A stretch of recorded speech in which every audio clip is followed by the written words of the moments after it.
seized the man, dragging him aboard. He then set sail for England, leaving behind his 5 missing men. But Frobisher would be denied his living trophy. Aboard ship, the captive Inuit defiantly bit his tongue in half and later died. Soon after Frobisher left Baffinland, the winter ice floes closed the bay, and the Inuit returned to their winter lives.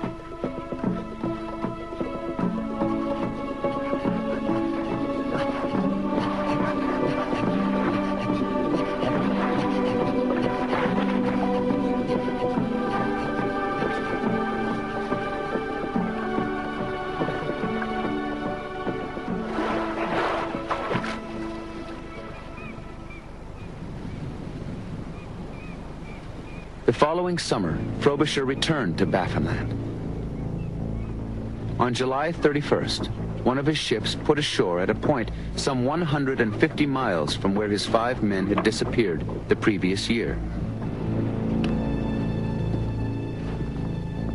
Stumbling upon a vacant Inuit summer camp, they found articles of European clothing. In these tents, they beheld a doublet of canvas made after the English fashion, a shirt, a girdle, 3 shoes for contrary feet and of unequal bigness, which they well conjectured to be the apparel of our 5 poor countrymen. The next day, Frobisher sent 40 soldiers back to the area, where they surprised 18 Inuit men, women, and children.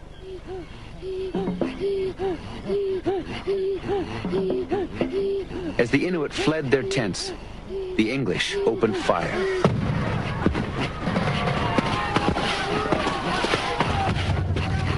Dodging bullets, the Inuit ran for the shore. Launching a large boat called an umiak, they tried to escape to open water, but English boats forced them back against the rocky coast. Frantically, they climbed up the crags above the waves. Soldiers surrounded them from land and sea. While women and children huddled against the rocks, the Inuit men fought for their lives. And desperately returning upon our men, resisted them manfully so long as their arrows lasted. And after gathering up those arrows which our men shot at them, yea, and plucking our arrows out of their bodies, maintained their cause until both weapons and life utterly failed them.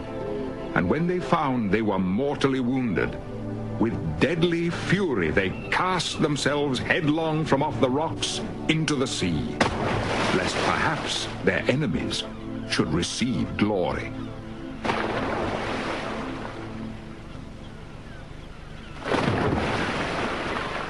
Some Inuits scrambled over the rocks, slippery with blood and the wash of the sea, and escaped. A woman and her wounded child were less fortunate. Frobisher took them captive.